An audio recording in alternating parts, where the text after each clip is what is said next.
अस्सलाम वालेकुम मेरे प्यारे प्यारे व्यूवर्स को मेरा प्यार भरा सलाम। मैं हूँ हफ्ता अफरीद और आप देख रहे हैं मेरा यूट्यूब चैनल हफ्ता अफरीद कुकिंग। उम्मीद करती हूँ आप सब खैरियत से होंगे, खुशबाश होंगे।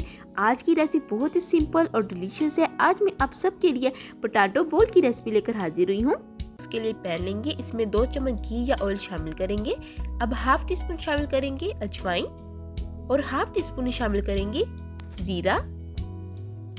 फ्लेम आपने ऑन कर देना है और मीडियम फ्लेम पर अब आपने इन दोनों चीजों को हल्का सा सोटे करना है चंद सेकंड के लिए।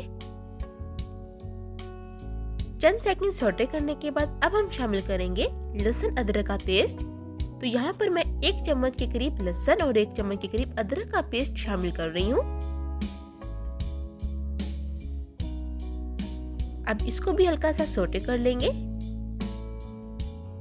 ताकि जो लहसुन अदरक का कच्चापन है वो खत्म हो जाए।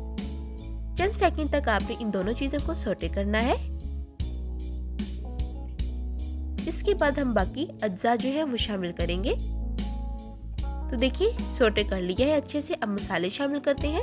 तो 1 चम्मच शामिल करेंगे चिली फ्लेक्स, हाफ चम्मच शामिल करेंगे नमक,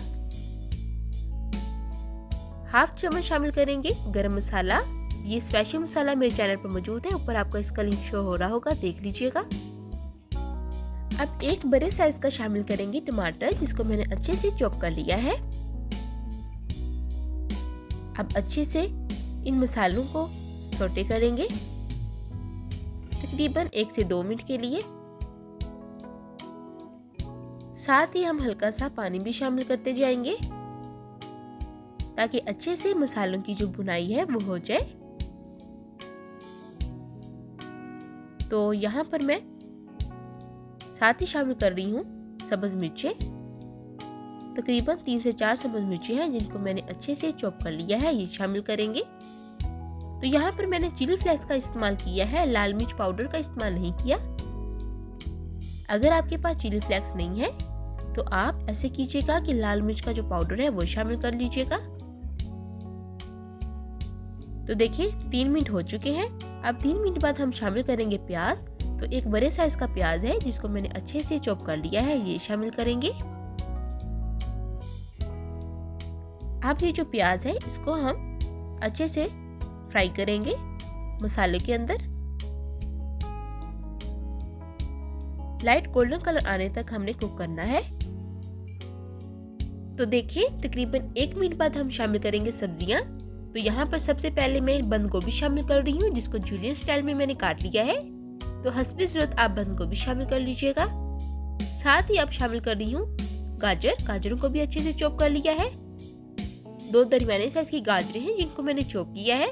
साथ ही शामिल करेंगे शिमला मिर्च, इसको भी अच्छे से चॉप किया है। तो 3 दरमियाने साइज की शिमला मिर्च है, ये शामिल करेंगे।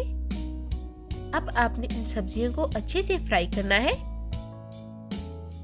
बंद गोभी जो है वो बहुत ही अच्छे से कुक हो जाती है बहुत कम वक्त में, जबकि गाजरें और शिमला मिर्च है इनको मैंने अच्छे से चॉप किया है तो ये भी कम टाइम ले लेंगी कुक होने में, ज्यादा टाइम नहीं लेंगी। फ्लेम आपने मीडियम ही रखना है और 3 से 4 मिनट आपने अच्छे से फ्राई करना है। अब यहाँ पर शामिल कर रही हूँ 1 चम्मच के करीब अनारदाना। इसका टेस्ट बहुत ही अमेजिंग होता है, ये भी आप शामिल कीजिएगा। तो ये अब जो स्टफिंग है ये मैं तैयार कर रही हूँ। इस स्टफिंग को तैयार करके आप स्टोर भी कर सकते हैं और 1 हफ्ते के लिए यूज कर सकते हैं मुख्तलिफ रेसिपीज में। अब यहाँ पर मैं 1 चम्मच चिली सॉस शामिल कर रही हूँ। साथ ही 1 चम्मच सिरका शामिल कर रही हूँ और 1 चम्मच सोया सॉस। अगर आपके पास ये सॉसेस नहीं है तो आप स्किप भी कर सकते हैं, मगर इनसे जो टेस्ट है, जायका है, वो बहुत ही अमेजिंग हो जाता है। अब 1 मिनट के लिए आपने फ्राई करना है सब्जियों को इन सॉसेस में। बहुत ही अमेजिंग खुशबू आ रही है जैसे ही मैंने सॉसेज जो है वो शामिल की हैं। तो देखिए 1 मिनट बाद अब शामिल करेंगे चिकन। तो चिकन को मैंने बॉईल करके अच्छे से श्रेड कर लिया है। तकरीबन 250 ग्राम चिकन है जो मैं शामिल कर रही हूँ। अब साथ ही शामिल करेंगे आलू। तकरीबन 3 दरमियाने साइज के आलू हैं जिनको मैंने बॉईल करके अच्छे से चॉप कर लिया है, यानी कि मैश कर लिया है। अब अच्छे से हम भुनाई कर लेते हैं। बस यही चीज़ें हमने शामिल करनी है। मसाले हमने पहले शामिल कर लिए हैं, मसालों की भी अच्छे से बुनाई हो गई है और जो चिकन है वो भी अच्छे से कुक है, आलू भी कुक है। बस आपने 2 मिनट के लिए मजीद बुनाई करनी है। तो देखिए 2 मिनट हो चुके हैं और अच्छे से हमारी जो स्टफिंग है वो तैयार हो चुकी है। अब आखिरी चीज जो हमने शामिल करनी है वो है हरा धनिया। इसके बगैर तो हमारी जो स्टफिंग है वो अधूरी है। तो हस्बे ज़रूरत हरा धनिया शामिल कर लेंगे, अच्छे से मिक्सिंग कर लेंगे, फ्लेम ऑफ कर देंगे और स्टफिंग को ठंडा होने के लिए रख देंगे। तो पहले मिक्सिंग कर लेते हैं और अब साथ ही कोटिंग तैयार कर लेते हैं। तो उसके लिए 2 बड़े खाने के चम्मच शामिल करेंगे मैदे के। मैदे को शामिल करने से पहले अच्छे से छान लीजिएगा। अब 1 चम्मच हम शामिल करेंगे कॉर्नफ्लोर के, साथ ही ½ टीस्पून शामिल करेंगे नमक। अब आपने हस्बे ज़रूरत पानी शामिल करना है और अच्छे से मिक्स कर लेना है। ये कोटिंग करना बहुत ही ज़रूरी है। तो ये मिक्सचर बहुत ही आसान से है, आप जल्दी से बना लीजिएगा। कोटिंग करने के क्या फ़वाइद है ये मैं आपको आगे चलकर बताऊंगी। ध्यान रखिएगा कि कोई लम्स वगैरह वो ना बने। तो देखिए कोटिंग तैयार होने के बाद ये कंडीशन होनी चाहिए, ना ही ज़्यादा थिक हो ना ही ज़्यादा थिन हो। अब साथ ही दूसरी तरफ मैंने ब्रेड क्रम्ब जो है वो रेडी किए हैं। अब इसको साइड पे रख देंगे। तो दूसरी तरफ जो हमारी स्टफिंग है वो अच्छे से ठंडी हो चुकी है। इस पॉइंट पर 1 खाने का चम्मच शामिल करेंगे कॉर्नफ्लोर का। आप इसकी जगह चावल का आटा भी शामिल कर सकते हैं। अब हस्बे ज़रूरत हरा धनिया शामिल कर लेंगे और अच्छे से मिक्सिंग कर लेंगे। जो हमने कॉर्नफ्लोर शामिल किया है इसका फायदा ये होगा कि बहुत ही अच्छे से बेंडिंग होगी और जो बोल है वो टूटेंगे नहीं। तो अच्छे से मिक्सिंग कर लेते हैं।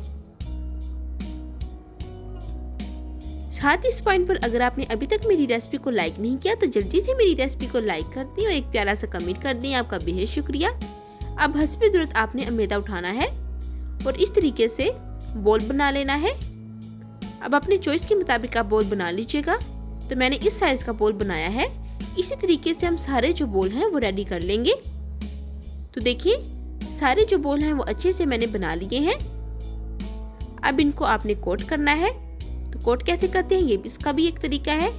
अब एक बोल आपने उठाना है और इसको अच्छे से कोट कर लेना है मैदे के मिक्सचर से। कोट करने के बाद अब इसको उठाएंगे। उठाने के बाद इसको हम ब्रेड क्रम्ब्स के साथ कोट करेंगे। अब आपने दूसरे हाथ से अच्छे से कोट कर लेना है। तो बहुत ही क्रिस्पी हमारे जो है ना बोल वो रेडी होंगे। बहुत ही सिंपल सी, बहुत ही डिलीशियस सी रेसिपी है। तो इसी तरह आपने सारे बोल को अच्छे से कोट कर लेना है। तो देखिए मैंने सारे बोल जो हैं वो अच्छे से कोट कर लिए हैं। अब इनको फ्राई करते हैं। तो फ्राई करने का भी एक तरीका है। सबसे पहले एक पैन में ऑयल रखेंगे और जब अच्छे से गर्म हो जाए इसके बाद आपने फ्लेम जो है बिल्कुल मीडियम कर लेना है और एहतियात से सारे जो बोल हैं वो एक एक करके आपने शामिल करते जाना है ऑयल में। ऑयल में शामिल करने के बाद आपने इनको स्टे देना है। इनको आपने बिल्कुल भी नहीं हिलाना वरना जो बोल हैं वो टूट सकते हैं। चंद सेकंड स्टे देंगे। चंद सेकंड स्टे देने के बाद आपने बहुत ही एहतियात से इनकी जो साइड है वो चेंज करनी है। तो देखिए बहुत ही क्रिस्पी हमारे जो पोटैटो बोल हैं वो रेडी होंगे। जो मैंने स्टफिंग इनकी तैयार की है ना वो स्टफिंग जो है वो मैंने हाफ रख ली है और हाफ के मैंने ये बोल बनाए हैं। तो अब देखिए आप स्ट्रेनर की मदद से इनको निकाल लेते हैं ताकि जो इजाफी ऑयल है वो निकल जाए। तो बहुत ही सिंपल और डिलीशियस ही रेसिपी है। तो देखिए माशाल्लाह से बहुत ही क्रिस्पी हमारे आज की जो बोल हैं वो रेडी हो चुके हैं। आप मायोनीज या केचप के साथ सर्व कर सकते हैं। बहुत ही सिंपल सी रेसिपी है। उम्मीद करती हूँ कि आपको मेरी आज की रेसिपी बहुत ही ज़्यादा पसंद आई होगी। फिर मिलूंगी एक नई रेसिपी के साथ। तब तक हफ्सा फरीद को दें इजाज़त। अल्लाह हाफिज़।